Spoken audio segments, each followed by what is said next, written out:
కామారెడ్డి జిల్లా లింగంపేట్ మండలంలోని మెంగారం అటవీ ప్రాంతంలోని గత కొన్ని రోజులుగా చిరుతపులి సంచారం కలకలం రేపుతోంది. తెల్లవారుజామున ఎల్లారెడ్డి నుండి లింగంపేట వైపు కారులో వస్తున్న ప్రయాణికులకు మెంగారం గ్రామ శివార్లోని ప్రధాన రహదారిపై చిరుత కనిపించింది. రహదారిపై చిరుతపులి దర్జాగా నడుచుకుంటూ వెళుతున్న దృశ్యాలను వాహనదారులు తమ సెల్ ఫోన్లలోని చిత్రీకరించారు.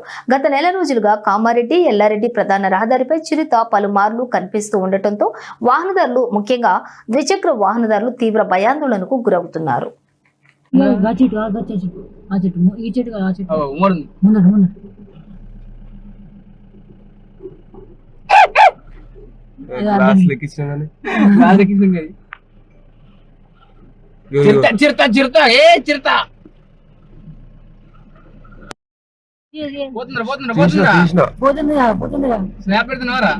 వీడియో ఇస్తున్నా